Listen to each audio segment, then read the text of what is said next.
The views and opinions expressed on any program are those of the producers and/or the persons appearing on the program, and do not necessarily reflect the views and opinions of FRC Media, Bristol Community College, or the City of Fall River.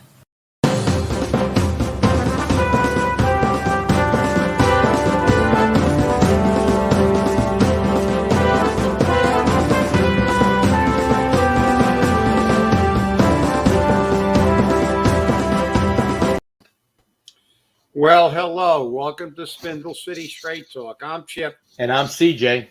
And it is Monday in the Riv after a hectic weekend. And this is a 2-cup day, so. Yeah, well, here we go again. That's it. Let's go. It's a 2-cup day.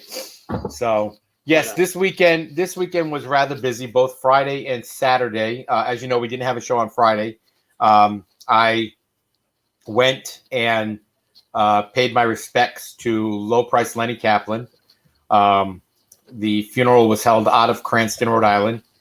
There were plenty of Fall River dignitaries, elected officials, and just everyday people who were at the mortuary. There were even more who sat Shiva at the Whites of Westport. I mean, people like Bobby and Jimmy Karam were there, Linda Pereira, Ray Mitchell. You could see all the people coming out at the Shiva to pay homage to Lenny. And some of the stories they told were amazing. I want to publicly thank Steve Reese, our producer. He was down at the Proclamation Day on Saturday, recorded it, and he's putting together a in memoriam type video for the park to play in their cinema. And I think that's going to be a wonderful homage to Lenny. It was a very touching funeral. I mean, it hit me very hard. I was, very emotional over it all, as were so many other people. But it was interesting because even the fire chief showed up for at the mortuary, which I thought was interesting. But the family, like they said, the day before Lenny's funeral, had to go to Mark Tibitat's funeral. So, again, it was one right after the other, and a lot of our dignitaries from Fall River and elected officials also were at the Mark Tibitat funeral and then at the Lenny funeral. And Lenny and Mark were also close together because Lenny worked on the Diabetes Association. Mark at one time was president of the Diabetes Association. So, we heard all about everything that Lenny touched. And believe me, Lenny touched everything in Fall River. And, I never heard him referred to as a civic leader, but I think he was much more than that. So, once again, thank you for everything, Lenny. Rest in peace, my friend. Yeah, it was a fitting tribute to somebody who did an awful lot in Fall River. And sometimes the good that they do is not really remembered well, and it's always the kind of controversial stuff that people do, or as Shakespeare said, the good is often interred with the bones, but the bad lives on. So I'm paraphrasing, so don't say I misquoted Shakespeare. I'm gonna go check that quote out right now. and if you want, it's in Julius Caesar. So, but I'm paraphrasing because nobody can match words with the bard.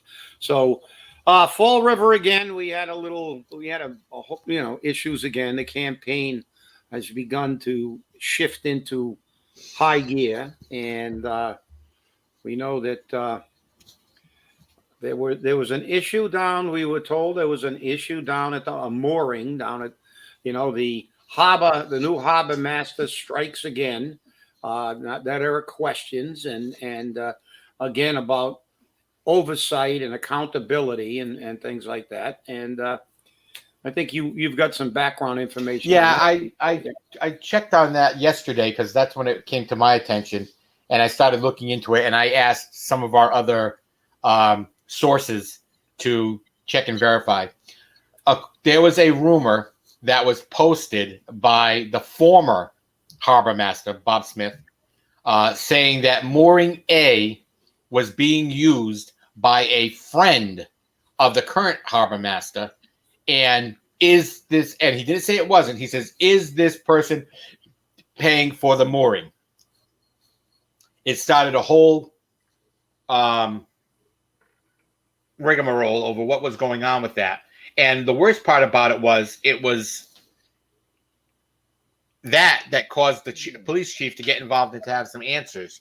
And accordingly, the person who's using that mooring is using it because his mooring was either damaged or was unavailable, or something happened to his mooring. And so he was told to use mooring A, which is right at the side of the battleship.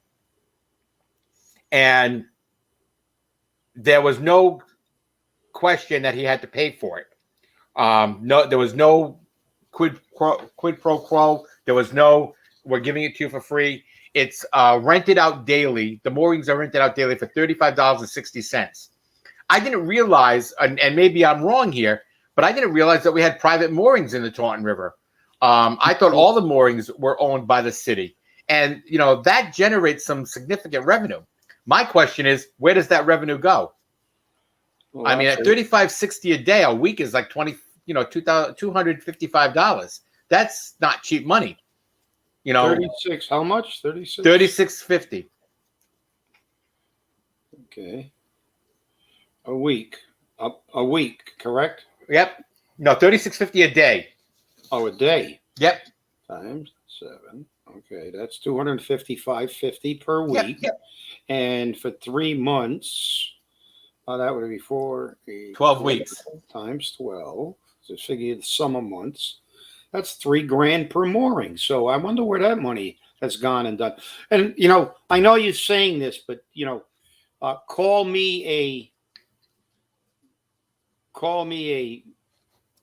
a pragmatist. But if this wouldn't have been divulged, are we 100% sure we would have ever got that mooring money? I'm not sure, to be perfectly frank, the way this city runs its day-to-day operations. Because if we can pay bills out of the snow fund for not plowing snow, and we can do things, obviously the city is in a state of economic chaos, and you know, we've had consistent, now I'm talking seriously consistent problems, as you well know, with accountability of money. Back in '91, there was millions of dollars city had in their account that was employee account. 2008, that happened again. We had $44,000 in 2016 that had ended up in the wrong fund. And you know, frankly, had someone not brought it to light, we would have never got that money back. Well, at least I know that in 91 and 2008, because you know, I initiated the suit in 91 and I assisted them in looking into the numbers in 08. The reality is that the city's defense and arbitration was that they had no idea it was our money. They put it in their account when the law said it's supposed to be in an employee account, a segregated account, and then forgot. So would they have forgotten to collect the mooring fees from this guy?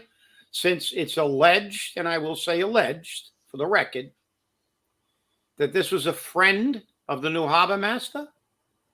Do we have, you know, do we have patronage rearing its ugly head again? And along those lines, this morning when I was walking the dog up at BCC, I ran into one of our loyal viewers, who I haven't seen in a while, because I've been walking here, and he normally walks the track, and I guess the track's too wet. But I saw him out on the outlying area where I was walking the dog, and he told me that there were a whole bunch of rumors abounding about other issues down there, about a lot of money being spent for something that didn't have to be done, and the work. But we're not. Those aren't allegations. Those are not allegations. That's verified. Okay. The bill for the work on the boat was shown very clearly.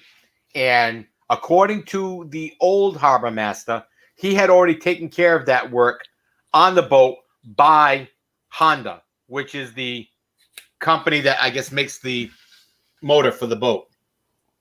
And he had already taken care of it. The new harbor master had this taken to a place in Marine Services Inc., I believe it's called MSI. It might be Marine Services Inc. Don't quote me on that. But he went there and he spent a couple of grand there doing the same work. He also spent money on painting on the top of the boat a thing that said Fall River Harbor Master in reflective paint. And he paid for that, which he said it was necessary for the Coast Guard Air Wing to be able to delineate the boat from other boats in a crisis situation. Whereas the old harbor master said, no, we've never had that. And the Coast Guard has never had a problem telling which boat was which. So I thought that was very interesting that came up. So again, we're spending money that, and remember, the old harbor master was told not to spend any money. Yeah. But the new harbor master is spending money now. Yeah, well, because who appointed the new harbor master? Right, exactly. Chaos Coogan. And again, they're running rampant down there. Now, there were also, I was told, and like I'm saying, I'm talking about information that somebody gave me, and that's why I will characterize them as allegations. Now, the work had been done previously. They said they couldn't get the paperwork. The paperwork, there was no paperwork, but the paperwork we know is in the police department. Right. And we also have an assistant harbor master that's been around for 30 years. You're going to tell me that he didn't know that work had been done previously? So there's no communication. Again, utter chaos, no leadership. Again, from anybody that's there. And there was also an allegation that he took that for work to a friend of his to give him some money. Right. And now we have to ask, was the work really done? If that work had already been done, or did we just get a bill? Maybe this is another issue the city council should look into. Maybe there should be an investigation about, again, misappropriating taxpayer money, because apparently nobody cares how much of our money they spend. They allowed the superintendent of schools to stay in there, and he's going to cost us hundreds of thousands of dollars in lawsuits.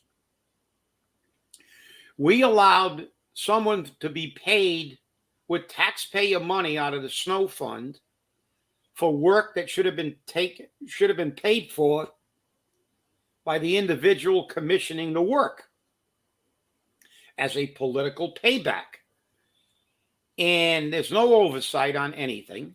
And then we have other issues that could precipitate lawsuits. We've got the police issue that now, and I was reading about that this morning to confirm, because I know how our friend is out picking numbers, because I think I said at one point in time I get the number, but I confirmed the number.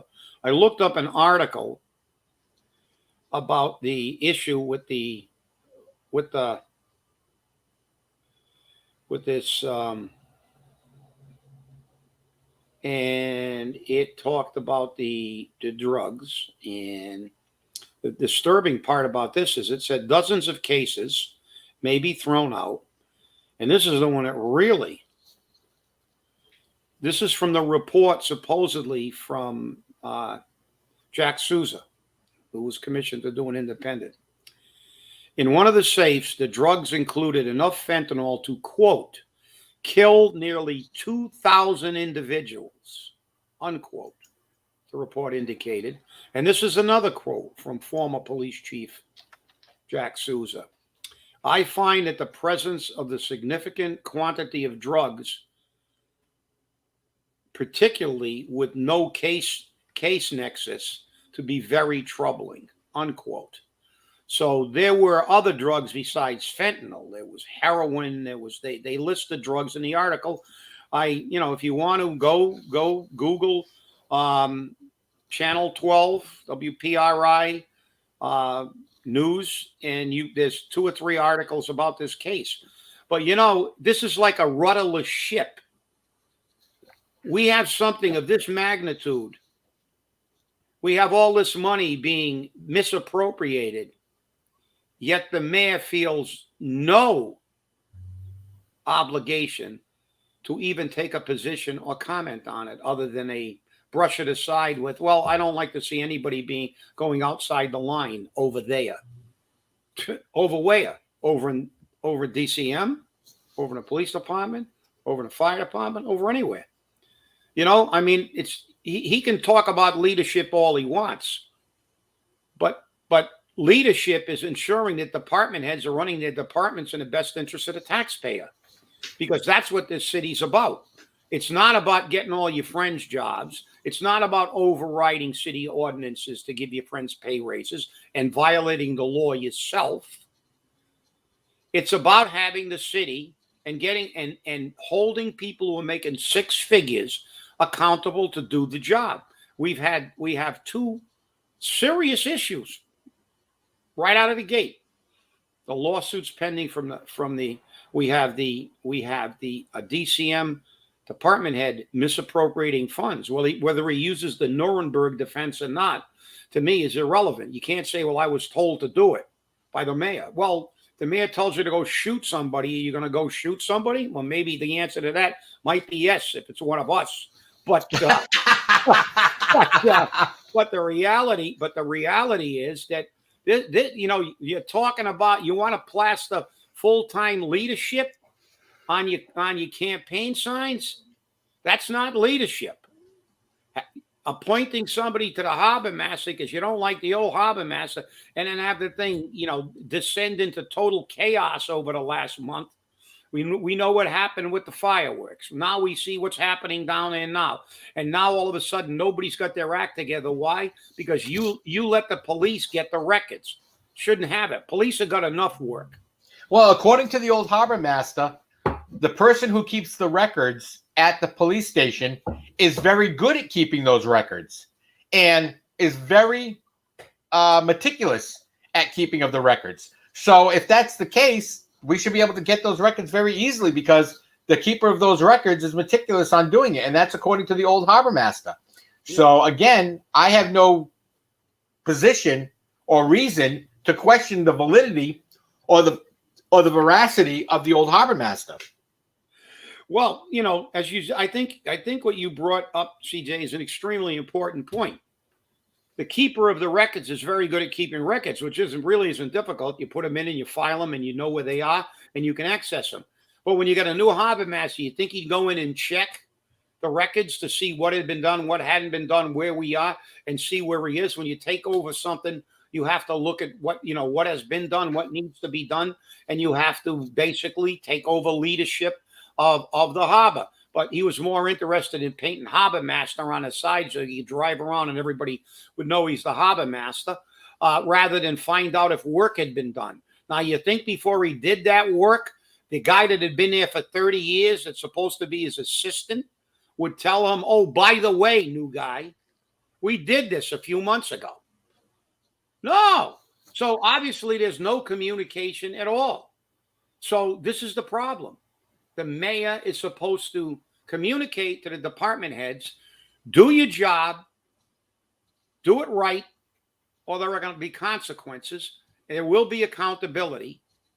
But it seems that none of that's ever happened. We've seen all these things come up, and fundamentally no position ever taken. Let me ask you a question, Chip. And this is, I know this might be too far back for you to remember, the days where the dinosaurs were used for fire control. But didn't you go through an orientation when you were hired as a firefighter? Well, yeah. Well, when I came on, that was dinosaur.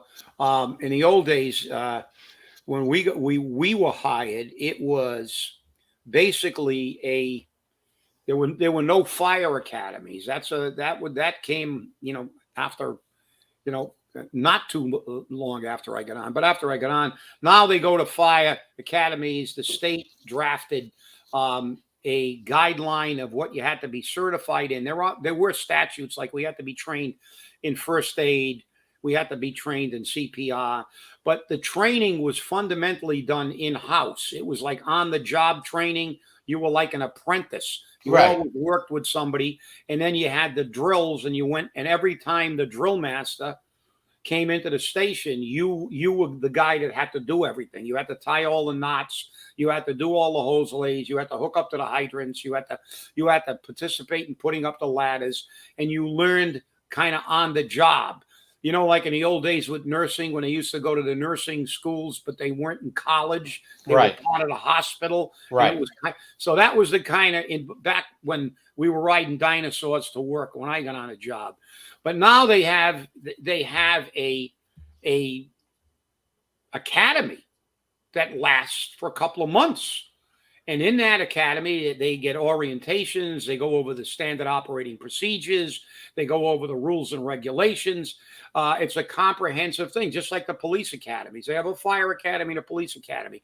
So, you know, to answer your question, everybody before they get on those jobs fundamentally is told everything they're supposed to know about the rules and regulations, all the protocols, and all the standard operating procedures. Right. So it's a form of orientation. Exactly. Yeah, exactly. It's a very long and exhaustive orientation. Right. What orientation did the Harbormaster get?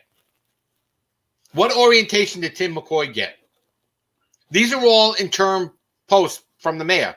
What orientation did they get?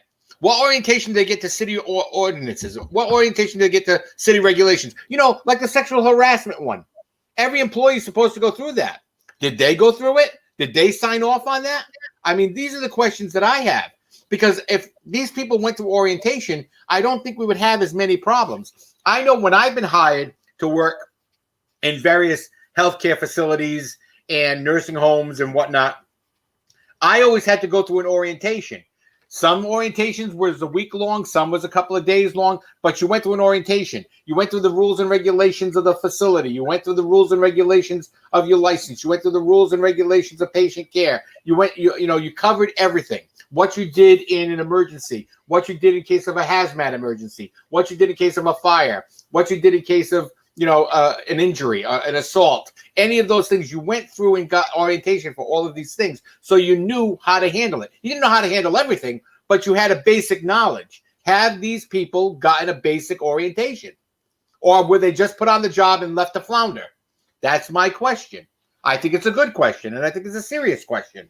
No, I think it's an excellent question, because the reality is when you're getting a job, well, the Harbormaster has to deal. That's a public safety actual position. People don't think of it, but you're on the water. If there's a boat capsizing or there's an emergency, or somebody, jumps off the bridge, you've got to deal with really public safety issues on the water, and you have to coordinate with the Coast Guard, who has the jurisdiction on the waterways, and so you think when somebody got a job like that, they would say, okay, we have to have a rudimentary knowledge of the job you're doing.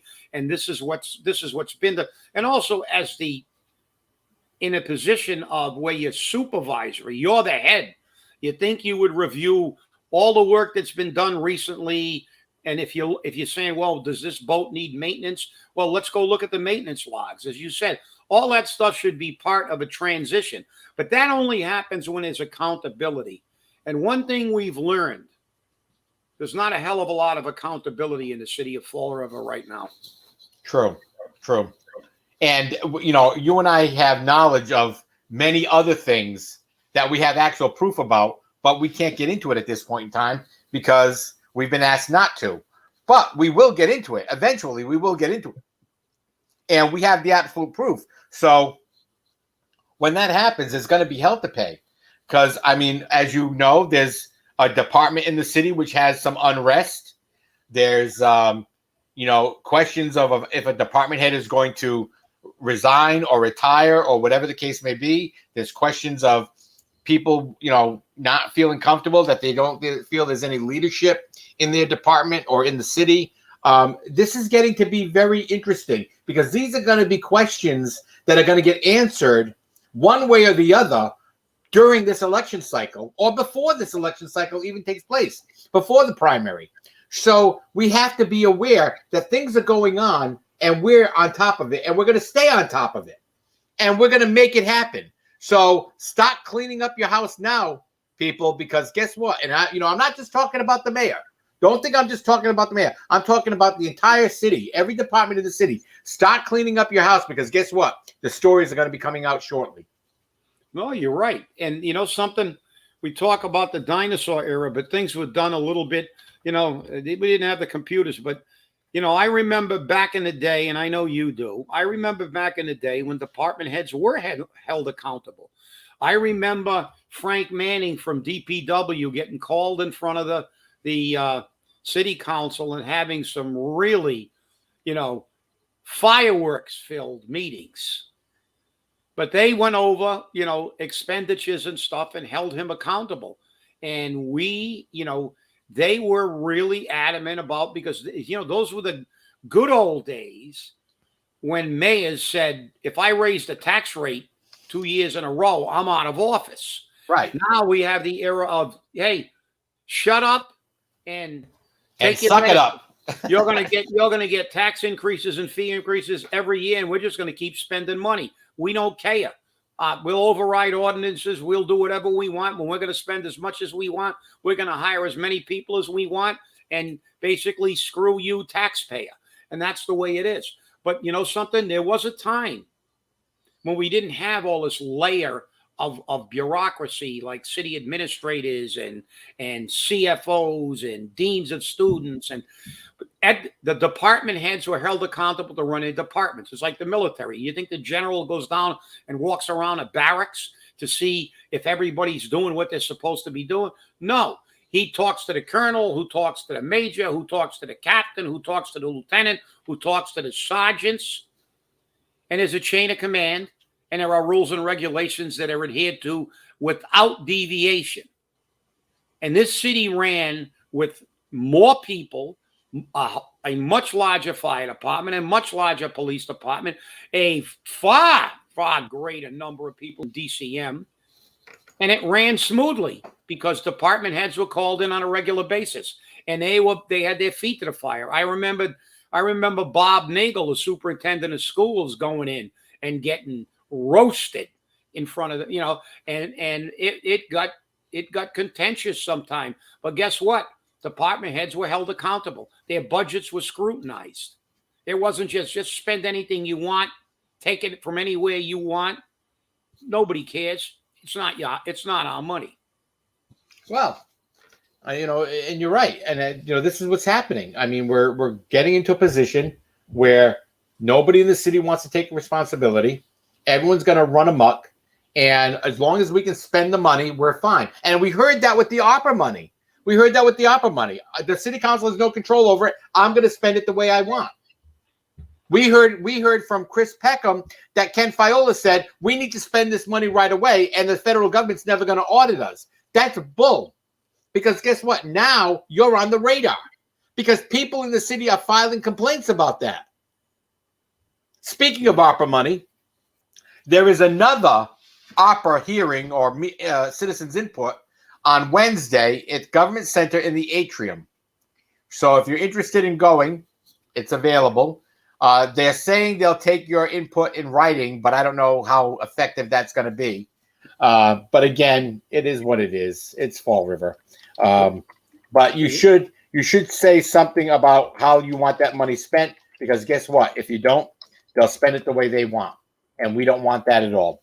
So you have to be one of his banker friends? No, you don't have to. You can actually go down and pretend they're listening. Okay. Exactly. Right.